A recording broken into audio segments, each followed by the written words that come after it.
Israel harus dijamin keamanannya, kata Presiden Prabowo beberapa waktu lalu di depan masyarakat dunia.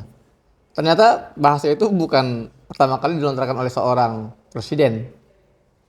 Sudah sejak 1979 yang lalu pernah dilontarkan oleh salah seorang presiden lain. Ini informasi yang baru saya terima jujur. Ya, saya dengar dari seorang mahasiswa Indonesia yang ada di Mesir dalam diskusi kita beberapa hari lalu di Kairo, dan sudah bersama saya sekarang sang mahasiswa Ustadz Yahya Ayash. Ahlan sahlan.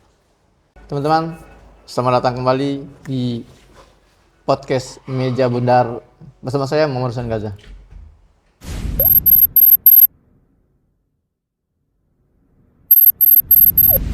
Assalamualaikum warahmatullahi wabarakatuh. Apa kabar semuanya? Alhamdulillah. Saat ini Meja Bundar podcast sedikit berbeda konsepnya. Mejanya nggak terlalu besar, nggak sebesar yang biasanya. Tapi yang penting tetap bundar, tidak ada sudut. Artinya apa? Selalu ada sisi-sisi bertemu di situ. Tidak perlu kita harus tajam sudut sebuah meja itu. Bundar lebih menarik, lebih punya nilai ukhuwah ya, persaudaraan. Dan sekarang kita lagi ada di Mesir. Kita akan bahas beberapa tema menarik dengan Ustadz Yahya Ayash, content creator, mahasiswa juga, dan pengamat geopolitik dan pelaku geopolitik ya, karena kita kita pelaku bukan sih? Iya, Pelaku. Semua orang tuh pelaku. Terutama kita yang ada di wilayah Timur Tengah ya, di mana geopolitik hari ini memang berkutat di wilayah Timur Tengah. Gimana kabar ya? Alhamdulillah khair Ustaz. Khair ya. Antum asli dari mana? Dari Kalimantan. Kalimantan. Saya di sini selain belajar syariah dan hukum, belajar hukum di Al-Azhar Syarif, saya juga mendalami geopolitik Timur Tengah. Saya membaca buku-buku geopolitik yang berbahasa Arab yang ditinggalkan oleh para pelaku-pelaku sejarah di Timur Tengah ini yang sangat banyak warisannya. Saya mendalami itu dan ya saya berusaha untuk bisa menjawab pertanyaan-pertanyaan yang barangkali belum bisa dijawab oleh orang-orang lain gitu, tapi hanya bisa dijawab oleh orang-orang terdahulu. Begitu. Teman-teman, disclaimer dulu ya. Mungkin pembahasan ini sedikit berat, tapi teman-teman harus nonton sampai habis. Biar bisa merasakan apa sih sebetulnya narasi-narasi yang paling tidak muncul dalam perbincangan antara pemuda-pemuda hari ini ketika kita ingin membahas geopolitik. Ya. Kita kembali ke topik, karena jujur saya tertarik dengan dialektika antum ketika kita misi kemarin ya di depan para mahasiswa Mesir. Dan ada beberapa hal-hal yang kayaknya perlu kita klarifikasi dan kita bahas. Terutama tadi dulu deh penjelasan terkait perkataan Jamal Abdel Nasser Anwar Sadat ya. Anwar Sadat 79, Presiden Mesir. Dan menarik saya bahas di sini kenapa? Karena Board of Peace yang ditandatangani oleh beberapa negara termasuk Indonesia, ini kan narasinya kan sama ya, selalu adalah masuk ke dalam meja perundingan agar kita bisa berbuat sesuatu dengan janji manis untuk kebaikan Palestina, gitu kan ya? Iya. Itu bahasanya Anwar Sadat dulu kan? Bagaimana sekarang setelah udah berapa tahun, berarti sejak 79 itu kita sampai sekarang 80, 2, 45 ya, 46 tahun atau 44 tahun yang lalu. Gimana atau melihat fenomena itu? Ya, ini dikembalikan kepada kerangka geopolitik yang masih tidak terlalu berbeda dari era beliau kan, Anwar Sadat 1973 sampai dengan hari ini. Yang dimana posisi Amerika Serikat dimulai dari 1979, dimulai dari Camp David sampai dengan hari ini masih mendominasi. Oke.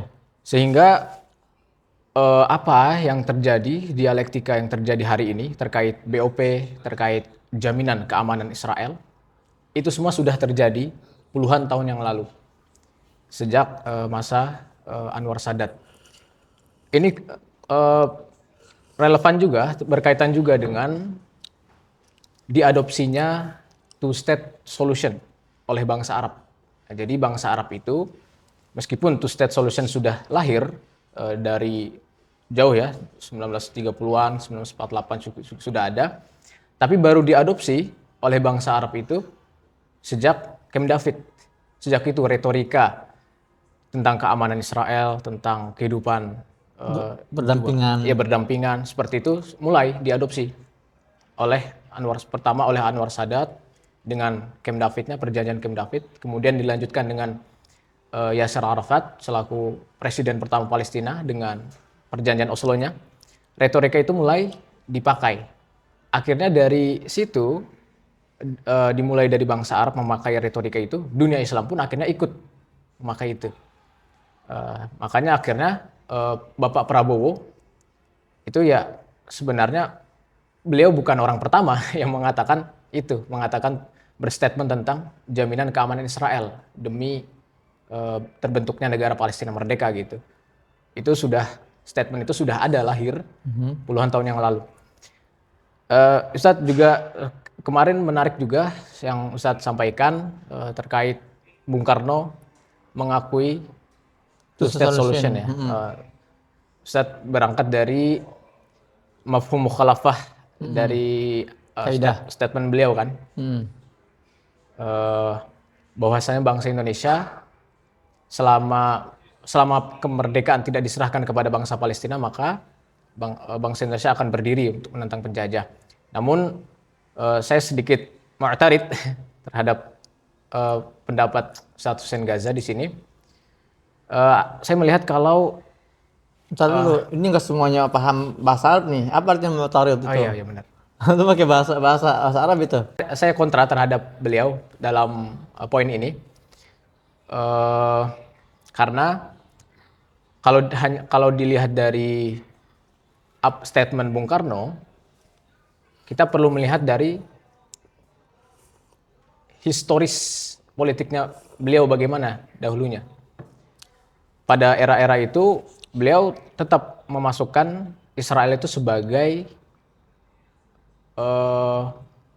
imperialis, peninggalan imperialis. Dan beliau bersama-sama dengan Abdel Nasser, dekat dengan Abdel Nasser. Sehingga hampir mustahil saya menganggapnya bahwasanya Bung Karno dan dunia Islam yang lain itu mengambil two-state solution, sedangkan bangsa Arab pun belum mengadopsi itu. Gitu. Karena bagi saya juga sikap daripada Indonesia itu hanyalah cerminan. Sikap Indonesia sebagai dunia Islam itu hanya cerminan daripada sikap bangsa Arab. Gitu. Ketika bangsa Arabnya mengadopsi two-state solution, maka dunia Islam yang lain pun juga akan terpengaruh. Kalau bangsa Arab tidak mengadopsi, dunia Islam yang lain juga tidak akan terpengaruh gitu. Tidak akan mengadopsi itu. Itu. Makanya tadi ya, semua itu sudah dimulai puluhan tahun yang lalu. Ya gini. Gitu. Oke. Sekiranya ya kita berandai-andai ya, sekiranya Bung Karno masih hidup. Ya. Lalu dia melihat fenomena hari ini di mana dunia sepakat untuk two-state solution. Atau sebutlah jangan hari ini lah, dulu lah misalnya. Statement Bung Karno itu keluar tahun 1962 kalau nggak salah, atau 67, dan antara 2 tahun dia coba dipastikan lagi Bung Kameramen. Ya. Nah, bayangkan kalau hari itu kita anggap Palestina akhirnya sepakat, oke, karena sudah ada resolusi PBB gitu kan. Ada resolusi PBB, lalu PBB berdasarkan dari kesepakatan negara-negara anggota gitu ya, Dewan Keamanan PBB kemudian memutuskan oke, Palestina, Israel sama-sama merelakan gitu ya. Jadi mereka sepakat oke, kalau gitu kita nggak apa-apa berbagi tempat. Israel nggak apa-apa bisa berada di Palestina dan kami mendapatkan jatah kami yang ya lumayan besar kan tahun 67 itu ya. Artinya kan udah kesepakatan itu kan berarti kan berhentinya imperialis, betul nggak? Ketika pihak yang terjajah pun merasa sudah tidak terjajah, ya kan? Dan ketika pihak penjajah sudah memberikan kedaulatannya, artinya kan sudah tidak ada penjajahan, ya kan? Seharusnya gitu. Seharusnya gitu kan? Nah artinya statementnya Bung Karno sudah tidak berlaku. Ya ketika dia mengatakan selama kemerdekaan Palestina sudah diserahkan kepada bangsa Palestina, gitu ya. Makanya kalau saya melihatnya gini, dia menggunakan bahasa yang politis itu, Bung Karno. Betul. Dia nggak mengatakan selama Israel masih ada di Palestina, gitu ya, atau selama Israel masih bercokol, kami akan terus menentang. Nah, ya kalau itu beda hal. Tapi ketika dia bicara menggunakan narasi kemerdekaan, ya kan, sesuatu yang bisa diberikan. Nah itu maksud saya. Dari situlah standing point saya kenapa saya mengatakan Bung Karno ini visioner dan cerdas. Dia pintar sekali memilih kata-kata itu ya. Dan jadi dia aman dengan statementnya, nggak bisa dipelintir. Di sisi lain dia melihat, ini kemungkinan besar memang ada peluang kemerdekaan itu tercapai meskipun tanpa harus one state solution gitu lah. Tahun berapa itu antum ngecek? 62 ya. Berarti itu 5 tahun sebelum perang Arab Israel tahun 1967 kan? Ya udah seperti itu. Oke. Terus sejak dari menurut antum gimana sejak dari statement Anwar Sadat yang akhirnya menandatangani Camp David gitu ya. Camp David ini kan ada dua kali kan ya. Tahun 67 dan 78 dan 79 kalau nggak salah. Bukan 2 kali. Ditandatanganinya. Ya di tanah tahapannya. Tapi yang pertama itu mereka membahas tentang Palestina dan Arab Israel, perang Arab Israel gitu kan. Dan kedua, ya mereka bahasanya tentang hubungan antara Israel dan Mesir gitu kan. Penarikan dari Sinai gitu. Nah, gitu ya. Nah, kemudian statement itu keluar, kita harus menjamin keamanan Israel dan yang kita lakukannya adalah bagian dari menyelamatkan Palestina. Menurut antum tercapai impian itu? Nah, itu hanya bisa dijawab oleh mereka-mereka sendiri. Nah, kebetulan saya sudah banyak membaca terkait catatan-catatan yang memang ditulis langsung oleh pelaku sejarahnya, oleh Anwar Sadat dan orang-orang dekatnya gitu ya. Dan memang dari mereka sendiri mengakui itu gagal. Gagalnya dari sisi Palestinanya. Ya, perlu diketahui ya, Camp David itu Anwar Sadat menandatangani Camp David itu dengan 2 dokumen ya. Yang pertama tentang hubungan Mesir Israel, kemudian juga kedua tentang Palestina, tentang isu Palestina. Nah, kalau tentang hubungan Mesir Israel itu bisa dikatakan relatif berhasil karena Mesir sudah terlebih dahulu mengembalikan haknya secara paksa. Baru penandatanganan perjanjian. Mesir melakukan perang dulu, merebut Sinai. Ya meskipun pada akhirnya tidak secara mutlak kemenangan, tapi ada keunggulan militer di sana. Dan itu diakui sendiri oleh Mushidian ya waktu itu. Nah, karena itulah ketika haknya sudah kembali, perjanjian akan lebih efektif nantinya. Karena negara-negara besar pun akan lebih mengakui de facto.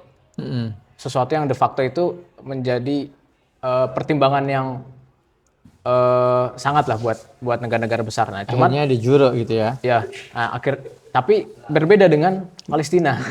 Palestina kan kebalik, perjanjian dulu baru pengembalian hak. Nah, ini yang menjadi polemik akhirnya. Karena akhirnya perjanjian itu hilang dari esensinya. Hanya sekedar untuk bahasa mujamalah, ya, basa-basi gitu. Yeah. Ini sudah diakui sama Yitzhak Shamir ya, Perdana Menteri Israel tahun 80-an itu, beliau mengatakan ketika dipaksa. Menahem Begin presidennya dulu ya? Iya, presidennya lupa kalau presidennya, tapi waktu itu PM-nya Yitzhak Shamir. Nah, beliau ketika itu kan akhirnya dipaksa sama Amerika untuk mengakui PLO, mengakui Munazamat Tahrir Palestina, dan bernegosiasi dengan mereka. Akhirnya Israel, ya, PM Yitzhak Shamir ini karena ditekan seperti itu, akhirnya beliau mau bernegosiasi, tapi dengan syarat Palestina tidak akan mendapatkan kembali hak-haknya.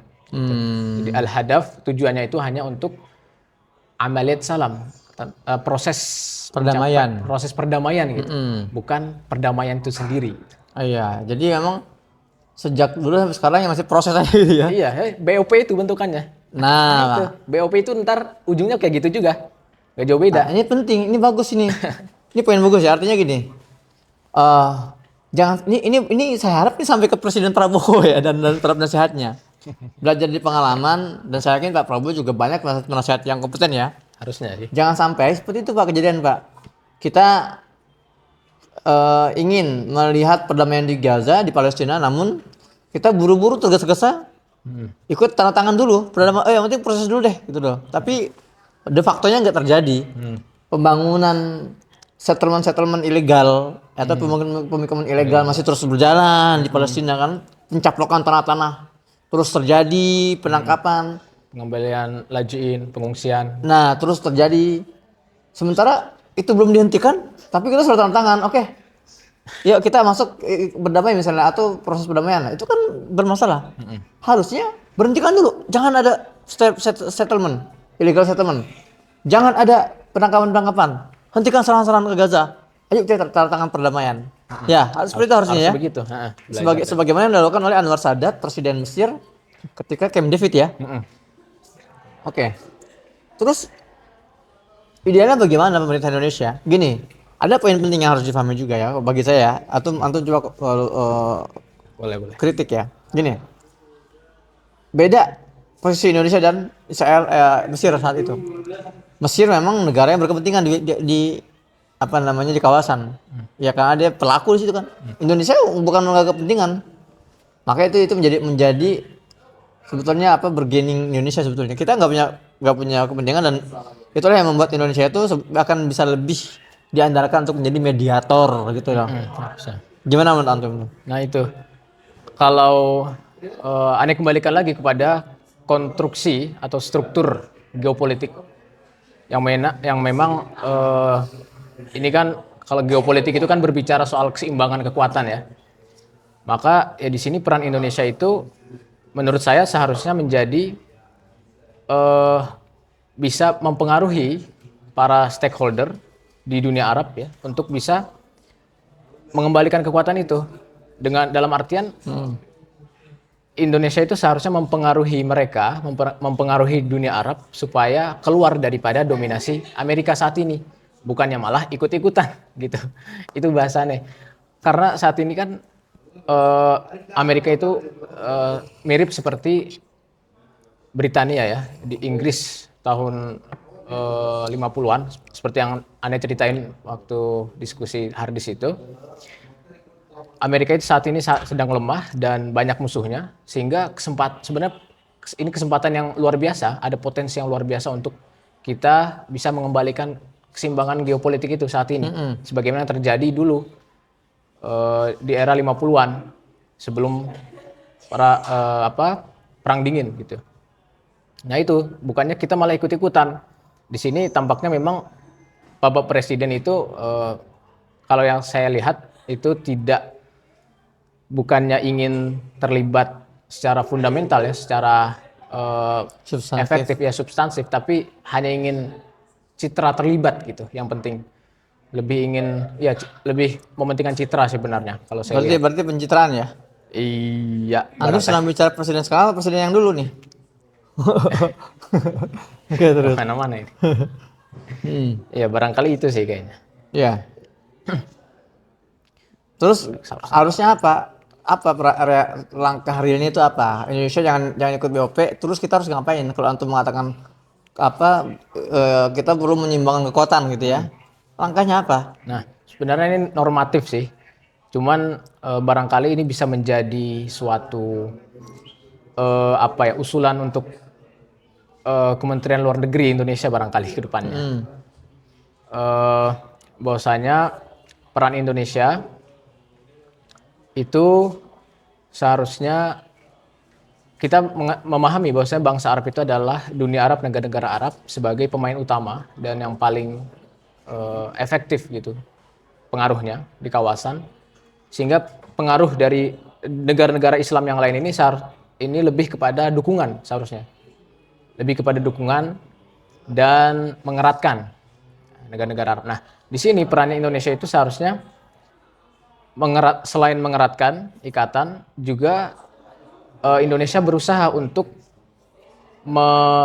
memboikot, bahkan kalau bisa memutus hubungan dengan negara-negara Arab yang menjadi pionir Amerika di Timur Tengah. Dalam arti bukan semua negara Arab gitu ya yang mempunyai hubungan dengan Amerika, tapi negara-negara Arab yang memang menjalin hubungan dengan Amerika juga dengan Israel. Ada seperti misalnya Uni Emirat Arab gitu ya. Itu kalau saya lihat seharusnya Indonesia memutus hubungan dengan Uni Emirat Arab. Atau kenapa nggak dengan Amerika sekalian? Ya, karena kita masih menjadi negara berkembang dan masih dalam kategori negara dunia ketiga, kita agaknya belum bisa untuk lepas penuhnya gitu dari pengaruh negara adidaya gitu. Nah, yang bisa kita lakukan hanyalah menyeimbangkan peran dari negara-negara lain, negara-negara besar lain gitu. Karena kita hidup di era apa istilahnya negara adidaya yang banyak gitu ya, tidak seperti di era bipolar yang hanya Soviet dan Amerika. Sekarang ini sebenarnya potensinya lebih besar untuk keseimbangan itu. Saya pernah ikut satu seminar di Indonesia. Jadi Taufan Al-Aqsa ini adalah gerakan peristiwa bersejarah yang memaksa dunia itu beralih dari monopolar menjadi multipolar. Artinya kutub. Dulu itu kan ketika setelah Perang Dunia Kedua itu ada dua kutub ya, Uni Soviet dan Amerika. Perang dingin tuh, dan dua kutub ini artinya nggak ada yang benar-benar mendominasi saat itu kan. Ya imbang lah. Amerika Uni Soviet mengirimkan Sputnik ke luar angkasa gitu kan. Lalu Amerika nggak lama Apollo gitu lah, semua serba disandingkan. Uni Soviet memiliki seorang Boris Spassky, Grandmaster yang tak terkalahkan. Ya, Amerika muncul dengan Bobby Fischer-nya, gitu kan. Semua serba dipertandingkan tuh, luar biasa. Nah, tapi setelah itu Uni Soviet bubar, Amerika tinggallah jadi tunggal, ya kan, kutub tunggal nih. Sampai sekarang nih Amerika kutub tunggal.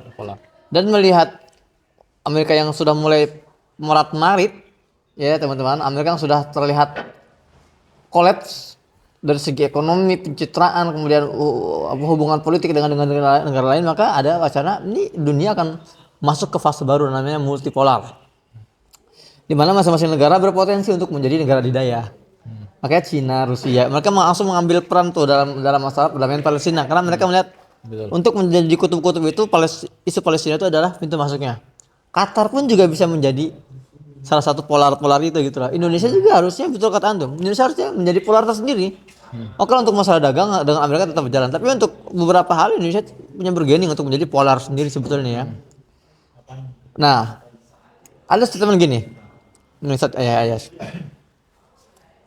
Indonesia normalisasi aja deh, nggak usah gaya-gaya menentang gitu kan ya. Toh negara Arab juga sudah lama pada normalisasi dengan Israel, pada berhubungan diplomatik dan mesra. Gimana jawaban antum? Ya kalau memang tujuannya ingin menjadi negara yang tidak bermoral dan tidak lepas gitu dari kepentingan dunia Islam, ya bisa sebenarnya dilakukan seperti itu. Negara Indonesia melepaskan tanggung jawab konstitusionalnya, mengakui Israel dan ya kemudian meninggalkan kewajibannya sebagai bagian dari dunia Islam, bisa sebenarnya. Cuman kan kita berbicara di sini Indonesia sebagai negara bagian daripada dunia Islam gitu ya. Oh, berarti antum negara Arab yang sudah normalisasi ini sudah tidak lagi bermoral gitu ya? Ya, bisa dibilang sebagian masih memiliki moral, tapi ada sebagian lain juga yang normalisasi memang berangkat dari kepentingan nasionalnya sendiri gitu. Kalau Mesir saya lihat dia normalisasi tapi masih membawa isu Palestina, Ustaz. Beda sama Uni Emirat Arab. Dia normalisasi tapi sama sekali nggak ada isu Palestina dibawa di sana. Hanya demi pesawat F-35 itu. Demi itu Abraham Accord ya itu menandatangani itu mereka. Nah itu saya lihat peran Indonesia seharusnya bisalah untuk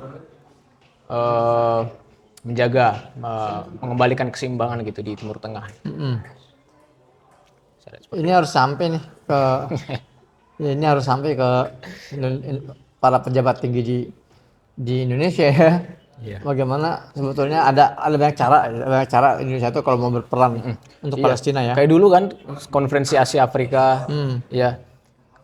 Sebenarnya aneh lihat dunia Islam saat ini tidak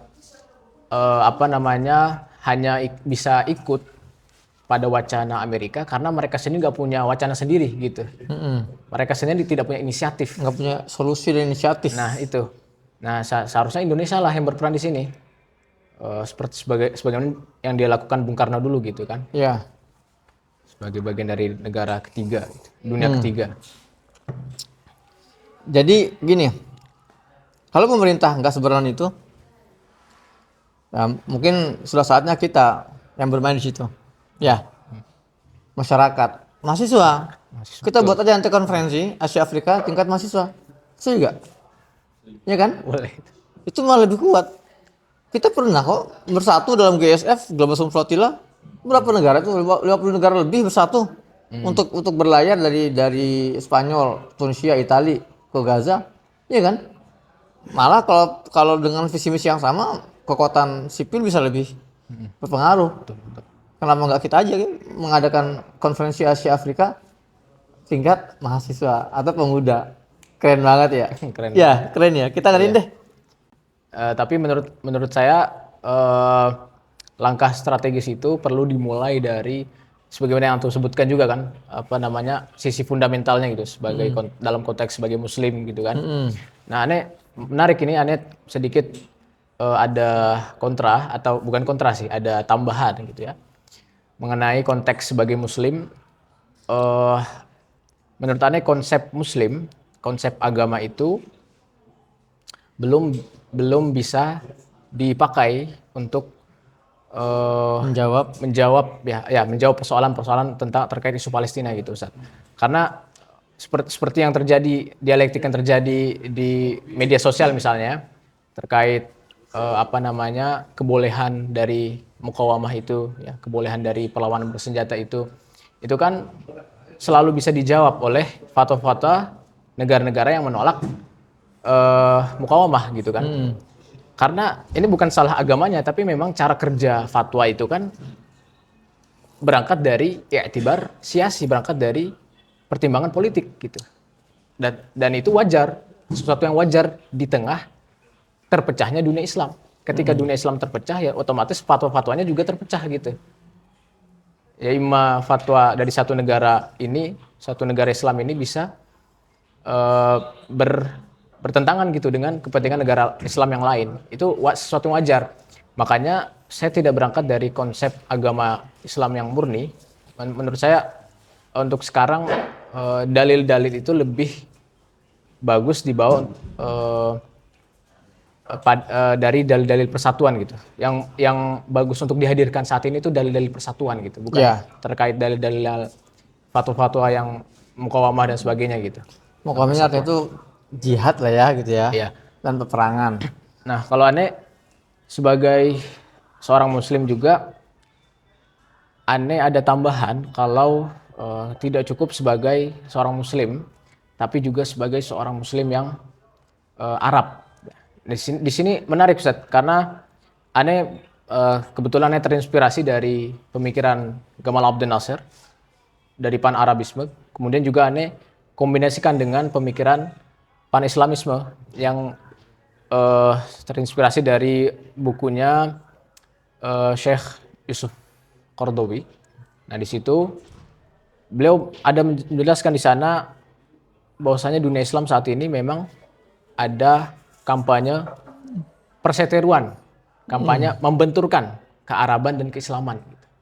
Nah, dunia Islam terpecah itu kan gara-gara awalnya terbenturnya adanya keislaman dan kearaban. Ada orang Islam yang tidak mengakui peradaban Arab, ada juga orang Arab yang tidak mengakui Islam, menjauh dari Islam. Nah ini menurut saya ini yang menjawab alasan kenapa negara-negara Arab, negara-negara Republik Arab di masa awal-awal peperangannya dengan Israel kali itu mengalami kekalahan besar karena mereka mengadopsi pan-Arabisme tapi menjauhi keislaman.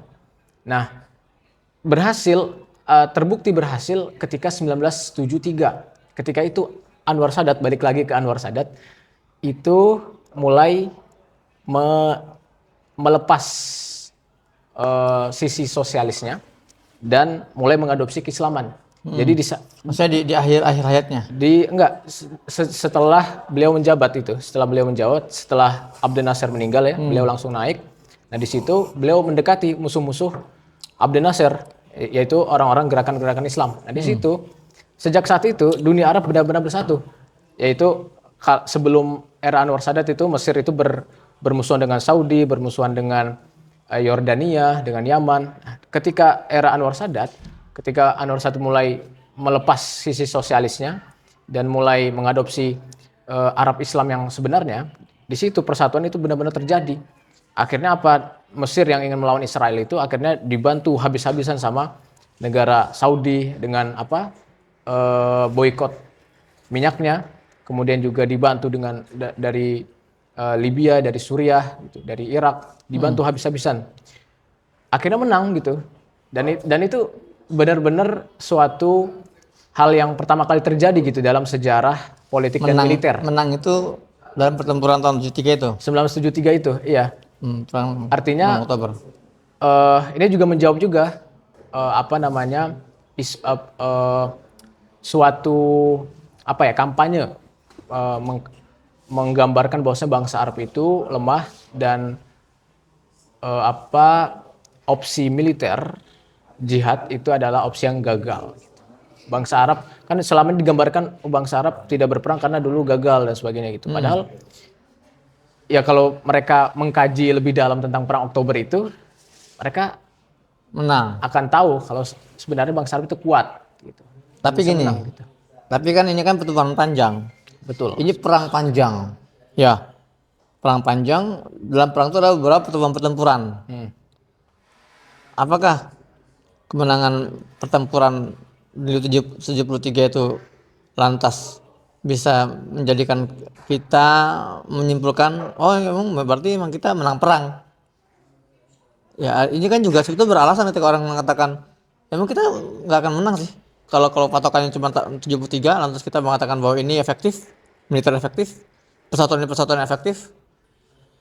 Itu terlalu naif nggak sih? Ya, karena kajian kita geopolitik juga terkait dengan keseimbangan kekuatan, saya tidak mengartikan kemenangan ini kemenangan mutlak, kemenangan yang berarti langsung habis semuanya gitu. Yeah. Kita mengambil semuanya.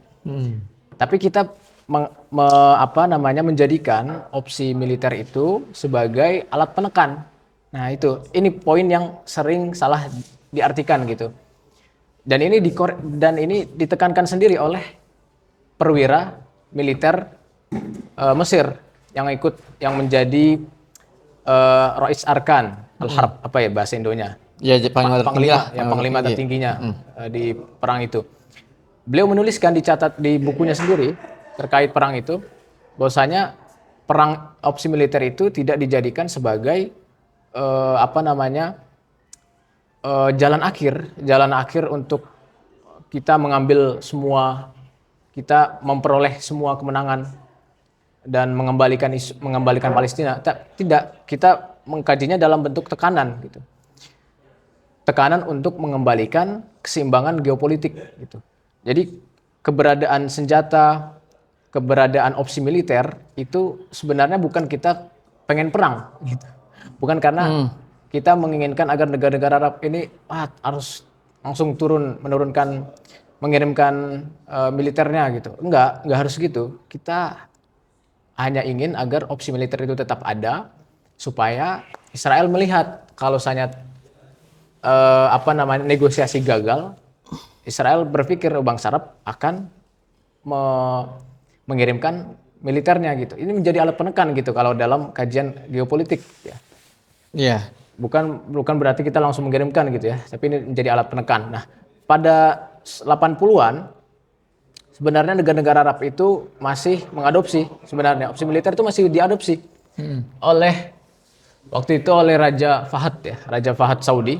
Beliau melalui KTT Liga Arab kala itu mengeluarkan resolusi bahwasanya negara-negara Arab akan mengakui Israel, akan mulai bernegosiasi dengan Israel. Tapi kalau negosiasi gagal, negara Arab akan kembali memerangi. Itu ada tahun 80-an itu, Raja Fahad Saudi.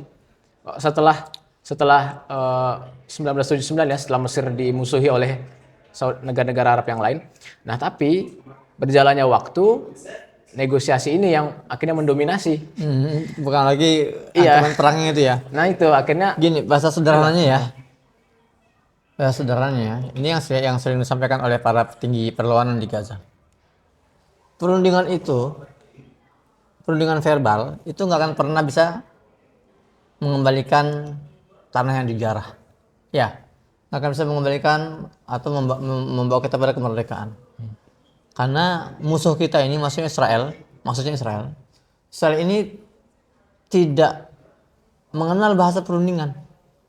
betul. Satu-satunya bahasa yang difahami oleh Israel adalah kekuatan, senjata, gitu loh.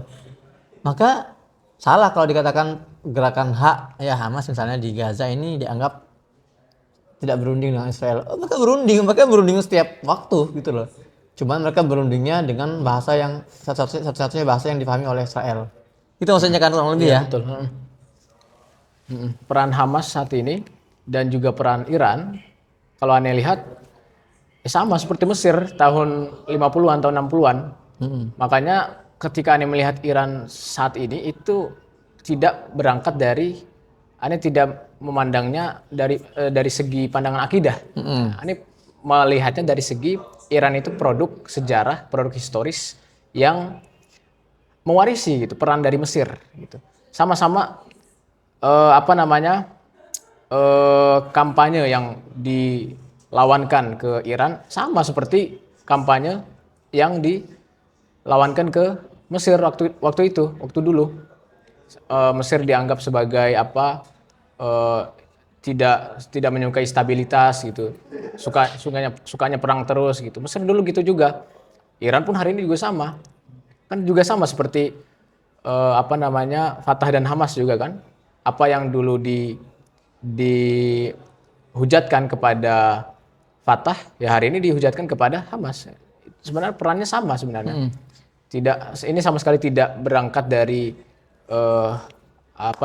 konsep akidah gitu kalau menurut aneh. Lebih kepada peran strategisnya bagaimana.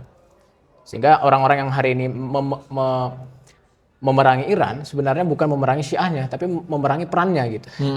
Sebagaimana mereka memerangi peran Mesir dulu di Timur Tengah, di kawasan. Kalau negara-negara Arab yang memusuhi Iran berusaha memerangi Iran sebegitu nafsunya agar Iran ini tidak lagi dipimpin oleh rezim yang sekarang, rezim Khomeini, menurut antum gimana? Itu masalah untuk siapa itu?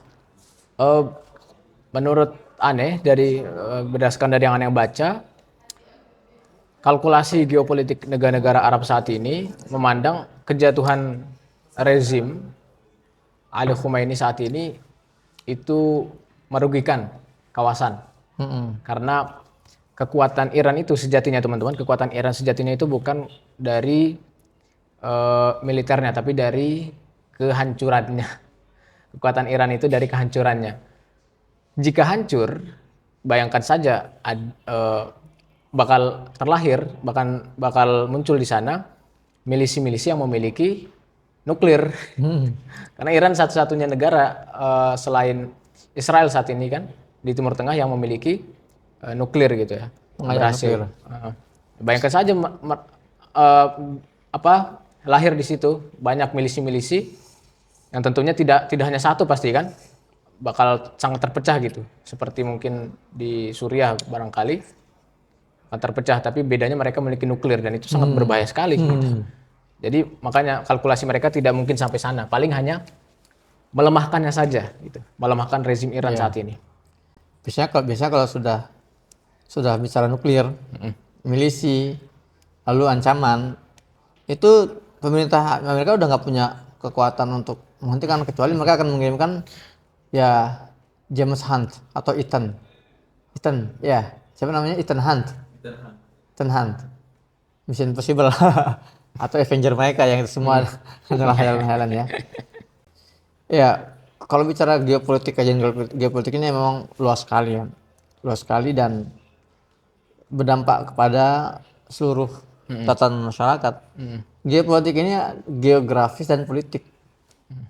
Jadi kita bicara tentang geografi, kita bicara juga tentang sistem di situ, kita bicara tentang ekonomi, yang semuanya itu berdampak pada kebijakan-kebijakan politik internasional.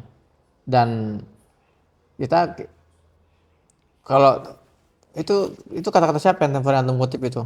Yang mana itu? Yang sesuatu kalau mau kita lihat jelas ya kita harus fokus, kecuali politik, itu ya.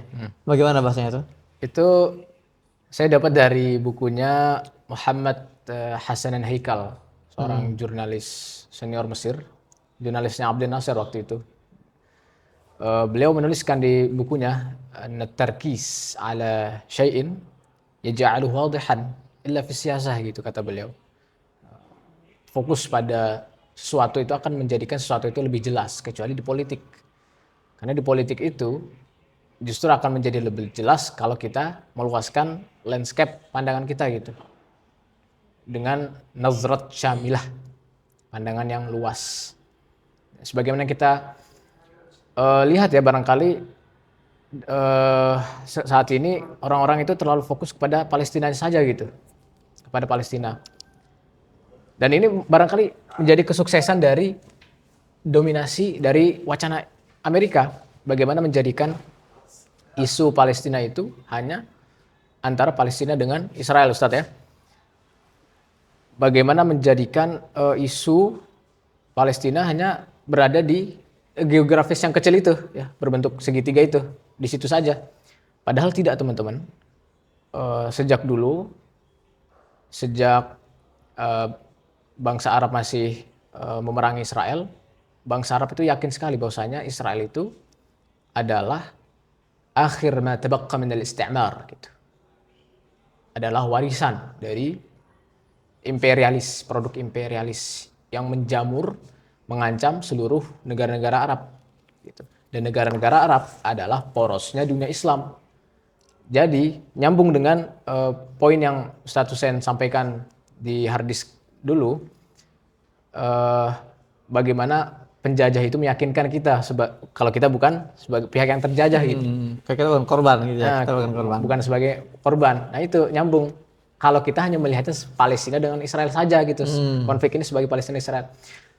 Kalau kita melihatnya konflik ini antara Israel dengan dunia Arab, kemudian dunia Arab sebagai porosnya dunia Islam, kita tidak akan merasa kita ini bukan korban di situ. Kita bukan di luar ring, kita dalam ring. Betul, kita di dalam ring sebenarnya. Kalau saya tuh menganalogikan dalam buku saya yang saya tulis itu, pertempuran antara Israel dan Palestina ini bukan kita sedang menonton dua orang sedang bertinju di atas ring, tapi kita sedang menonton WWF Smackdown Royal Rumble 5 lawan 5.